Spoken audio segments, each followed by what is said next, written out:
survivor of sexual violence.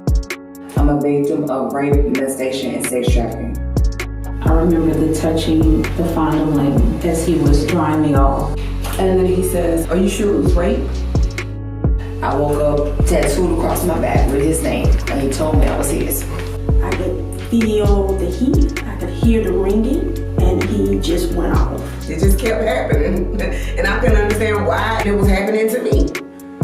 My name's Regina, and through tears and fears, this is my story.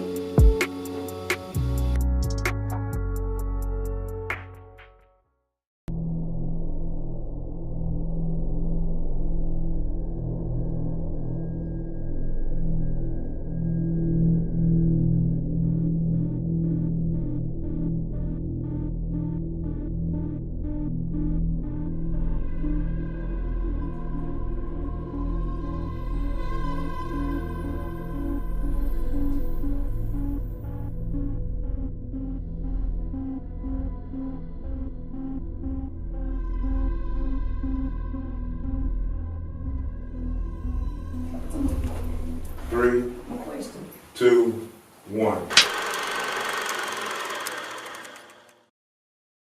Hello, I'm Regina I'm 49 years old, born and raised in Monroe, Louisiana, and I am a survivor of molestation and attempted rape, and this is my story.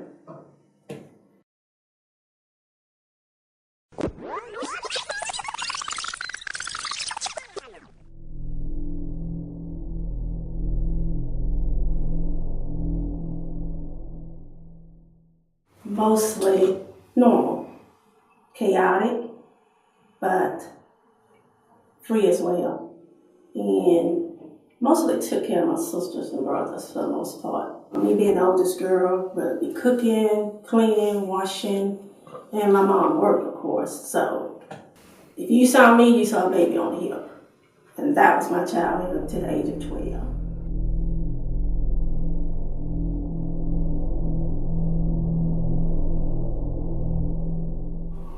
That was amazing because I didn't know my dad. So I got to say daddy through my granddaddy. You know, like the Medea movies or the old school soul food movies and that kind of stuff. It was like that. It was such a community. It was such family oriented.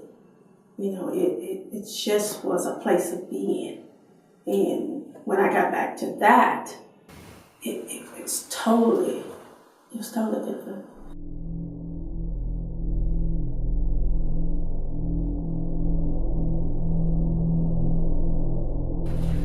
Get up. Get your motherfucking ass up! How you doing that, Mama? Come on. What the fuck y'all been doing? doing that. What else you I haven't been doing You think anything, I'm Mama. fucking stupid? I have not been doing anything. Yes, ma'am. I haven't been doing that shit. I don't know what had happened, but whatever it is, it set off in a tailspin. When I say tailspin, she was, it just pours. You mother. It was so just bounded. And I know he hadn't come home that night. So when she saw him snatch me up and stand me on the bed next to him and put his arm around my waist and pull me in like that just made her just snap. Motherfucking ass! Why are you acting like I didn't do nothing? Yes, you did. You think I'm fucking stupid? Hey, Do you think I'm actually stupid? what did y'all do? Oh, you trying to take up all? Get your ass Hey, back. go. Get up, girl! And when she slapped me, I could feel the heat, I could hear the ringing, and he just went off. He went off on her. She was like, "You protecting this big, and you think that that's my daughter? How you gonna come in here and be trying to protect my daughter? You don't tell me how to raise my daughter." And they just went on and on. In her mind, she's gonna try to hold on to this man. It really, truly, I know now, had nothing to do with me, per se, and not even necessarily had anything to do with him. She was just really fending for herself, his love, his time. And for her, that 8-year-old girl was taking that. So I look back on it now, there was a grooming going on. There was a protection of me from her. And that was coming from him. You know, every chance he could get, he did something to intervene to stop her And that, of course, made her even more so angry. What's wrong with you? Bullshit. You think I'm stupid? What? Man. What? She stopped singing because I know at that point, for her at that point, I was competition at 8.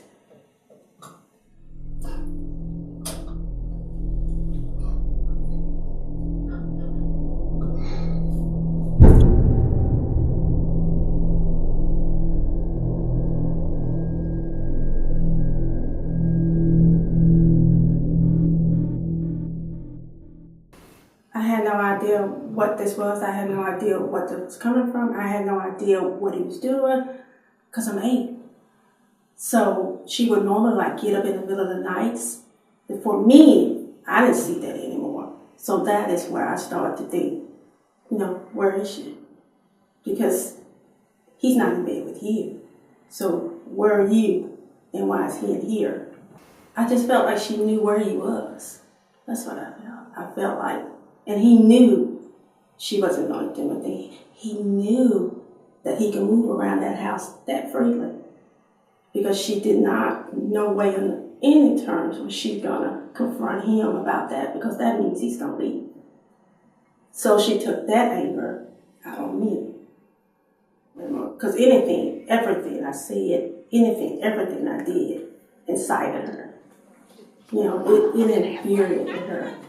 I mean, if I'm bees, I'm hoes, I'm sluts, I'm tramp. Nah, I don't know what those names are, but I know they're not good. But for her, that gave her a sense of credibility, does it say that? That's what I think. I think it made her feel like accomplished. For me, I felt like it was her way of adjusting her pain and putting it onto me. Motherfucking ass. Why you acting like I ain't doing nothing? Yes, you did. You think I'm fucking stupid? Hey, do you think I'm actually stupid? What is y'all doing? Oh, you trying to take off all? Get your ass back. No. Get out.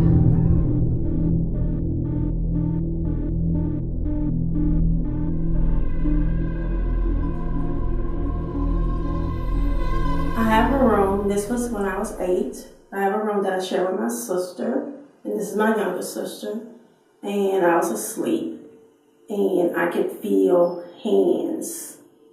First, I saw this silhouette, and I didn't know if it was, was I really seeing a silhouette? Was I dreaming? I had no idea. But I could see the silhouette, but I didn't open my eyes completely. I could just barely see something there. And then I felt hands, so I knew someone was there. And then I hear him whispering something, then I just thought, this is what I'm saying to myself in my head, that's, him. But I kept my eyes, I just kept them closed. And I didn't open them again. And then he just was whispering. He was almost talking to me like I was a woman.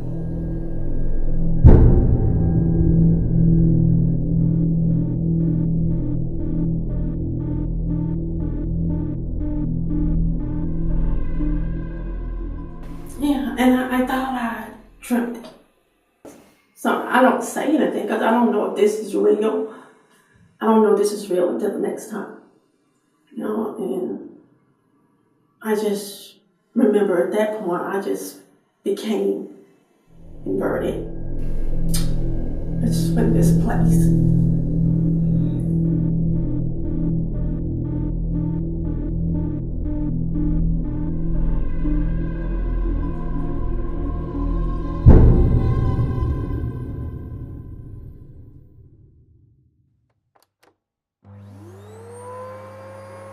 I was 12, and this is the same man, my mom's boyfriend.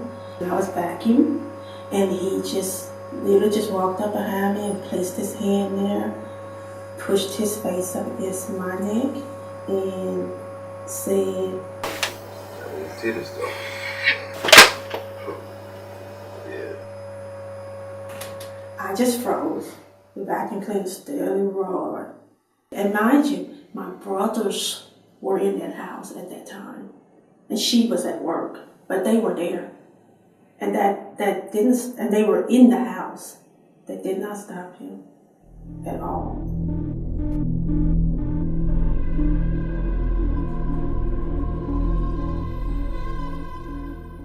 As soon as she got home, I walked in and I said, he touched my breast. She said, who touched your breast? I said, he did. And she said his name, and I said, yeah, he wasn't there. So when he came back, I don't know if it was an hour later or 2 hours or whatever, when he came back, she believed me. She believed every word of it. And she confronted him. She cursed him out. We all were in the back room. She was crying, she was screaming. And I thought, hallelujah. I was like, see, I knew she would. I knew it. I knew she was going to believe me. I just knew she would. That next morning, he was back up in that house. And when I got ready for school, I couldn't believe what I was seeing. I could not believe this man was in this house. And then I thought, he must be coming to get stuff.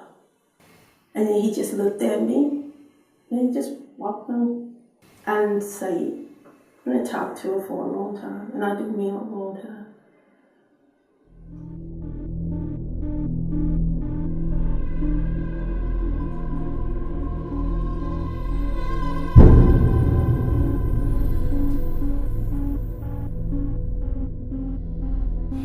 We were at a hop. I'm probably 16 at that time. And the guy that knows my brother, I didn't know his name at the time. I only knew him as what they called him by his initial. He just came out of nowhere, and he could see me because you got the big lights and all, so he peeks in the window in the back seat. Hey! Ain't you J-Rod's sister? Yeah. Hey, what's going on, girl? Let me jump in here with you. No, what are you doing? Oh, let me scoot on over, girl. And then I'm like, who are you? And then he like, opened the door. You don't know me? Man, you looking good today. Who are you? Oh, shit. What's your name? Don't touch me. Who are you? Well, girl, you better quit playing with me. What are you doing? Get out And of when he was getting in, then I was like, you can't get in here. What are you doing? You could smell the alcohol on him. He didn't know me from Adam, other than who he knows as my brother. And then he got himself in the back seat. And he just decided that he wanted to kiss me. By the time I reached for the door on my side, he was already on me. And then I'm just thinking, he doesn't even have another leg. He only has one leg. One. And he just throws himself on me, and he just decides he's gonna kiss me. So I started screaming, and there were people walking by, and there was a black guy, and he just Please help me! What the hell? Hell no! What's wrong with you? Get off me, man! My leg, nephew! My nephew's leg!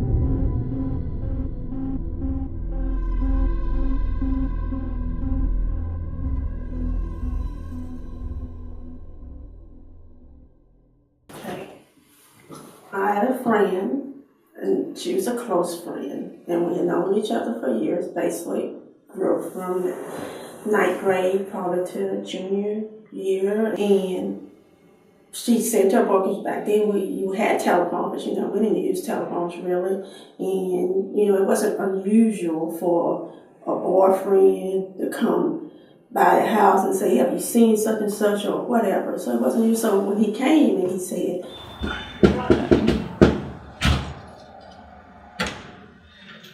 What's up? What's going on, bro? Regina here? Yeah, hold on. Regina! Who Who's that? I don't know. Oh. Theo, what's up? Hey, what's going on? Not much. Where's Miranda? What? She ain't here. She told me to come pick you up. We about to go to the show. You down? Yeah, she coming? Yeah. Yeah. Let me get my purse real quick. Alright.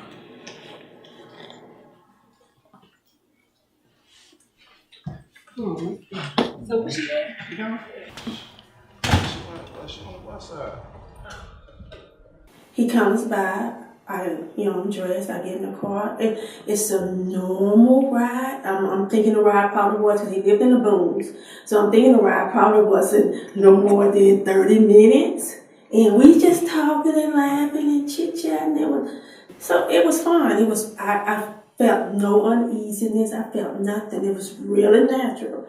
So we get there, we park, and we go into his house. And I did think it was strange that she didn't come with him, but I just figured he was already in town. So we get to the house, we go in, he tell me have a sit on the couch, and I sit there maybe 5 minutes. I'm like, this is crazy. What's wrong with this boy? Like, where he at?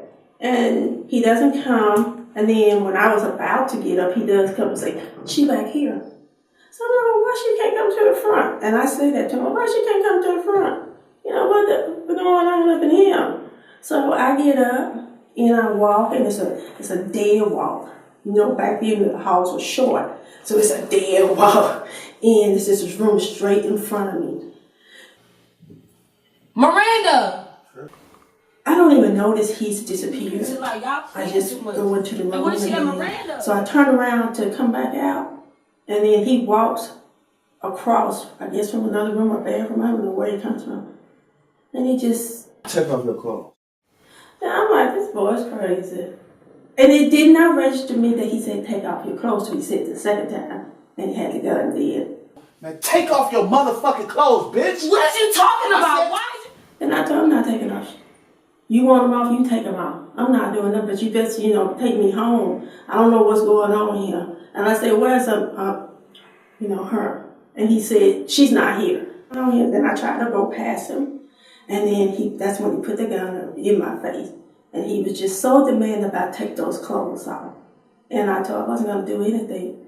And on that third, fourth take off your clothes, he just slapped me. And this slap threw me into the room, out of that door, onto that bed, and onto the floor.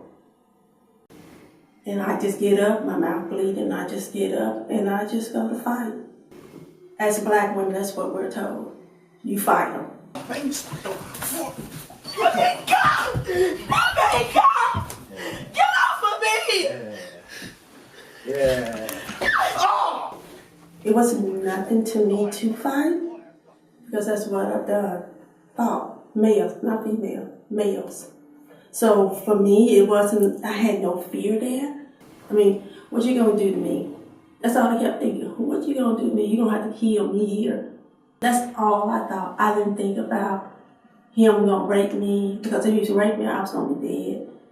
You weren't gonna be able to call that shot on me. I just thought, I'm not your girl. I'm not your woman. But why you come and get me to bring me all the way down here just so you can try to rape me? I don't even talk to you. I don't even know you. You're her man. I came down here with you for her. I didn't come down here to get with you. This is all going on my head while we are fighting. Literally fighting. And at one point, we were on top of the bed, and I bit him. And I could taste his sweat. Even to this day, I can taste his sweat. I can hear him breathing on me. I can hear him talking to me. Daddy telling me to take off my clothes, but I wouldn't. And we just fought. And when he slapped me that time, when I hit that bed and I rolled that dresser, I still feel that pain in my back. And it was so much going on, and I just thought, is this really happening? Like, what is going on here? Like, this boy is really trying to literally rape me at gunpoint? He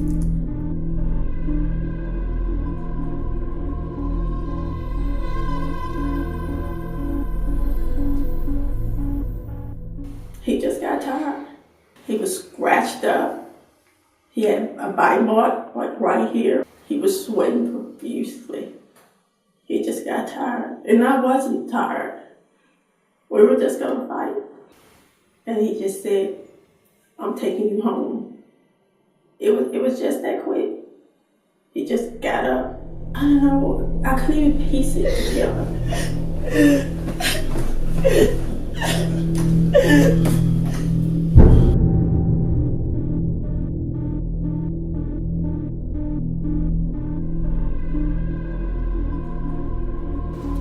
And I know when people hear, they think that's strange.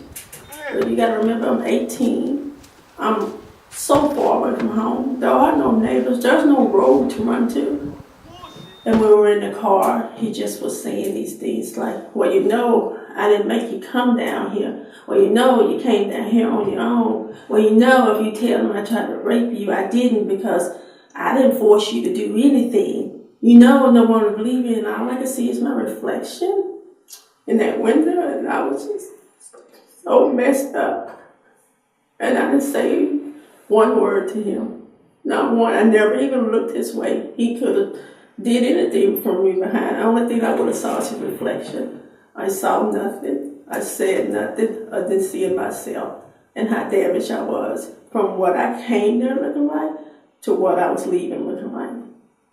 And when I got home, I just ran straight in the house, and my auntie and my mom saw me coming in, and they just panicked. They just freaked out, and they wanted me to call police, but I just got straight in the tub. Wait, Regina! Regina! Wait, baby! Wait, Regina! She locked herself in the bathroom. Open the door, baby! Please open the door! And then my mom tried to call the police, but they were like, We gonna call the police! Open the door, baby! she's 18. You can't press charges for her. She's got to do that. But I didn't feel a sense of doing that because, like I said, for us, it's fight back. And I felt accomplished that I had fought back. And I just didn't feel he got nothing. But if I look back on it, he did assault me. He did take from me. He took my peace of mind that I had going there to when I came back.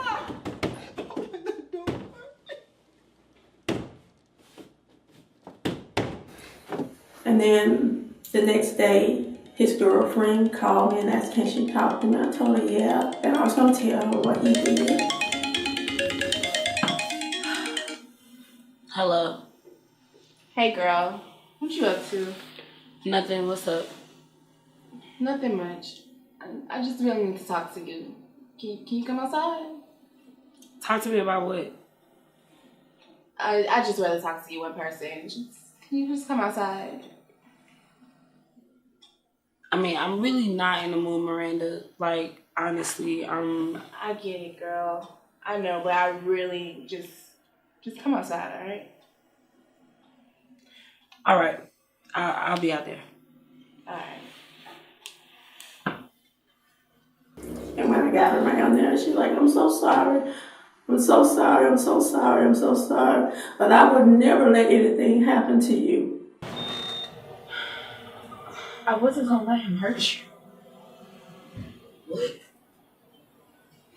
I wasn't gonna let him hurt you. What are you talking about, Miranda? What are you saying right now? What? And I thought, well, it's not your fault because, you weren't there. And then she said, but I was. I was in the closet watching. And I asked her, you was in what closet?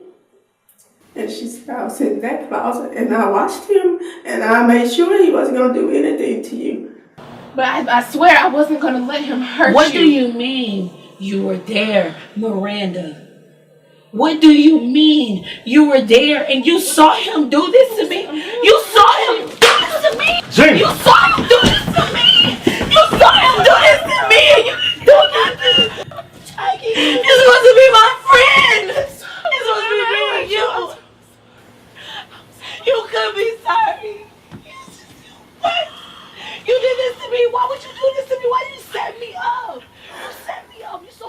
destroy you. You destroy you piece of nothing. Oh my God.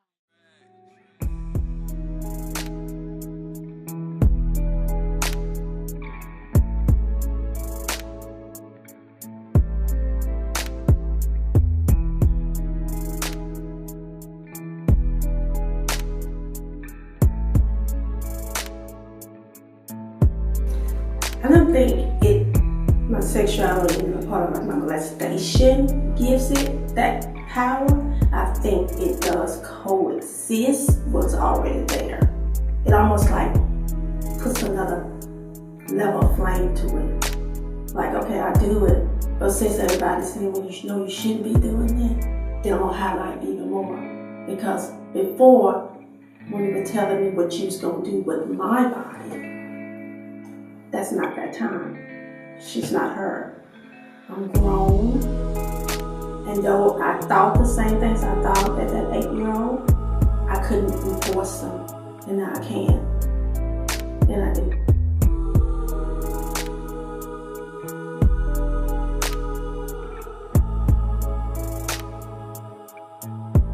Amazing. And I say amazing, not lightly.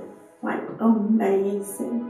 And it's not even about who may see it, it's who came to do it, and who is witnessing it, and who's being a part of that. Because, you know, people can say what they want, and people can say they understand you, but when they're witnessing that, those words, back with power, back with tears, back with even just these hand gestures, that gives them a sense of being right there with you. And I think that's amazing. So it doesn't even matter if 100 people saw it, in that 100, there's someone that is gonna decide, I'm talking today, and I'm gonna keep talking. And that to me is what you hear me speak about all the time. I'm gonna speak for the ones that can't speak today, so they can speak for the other ones tomorrow. My name is Regina Holman, and through tears and fears, this is my story.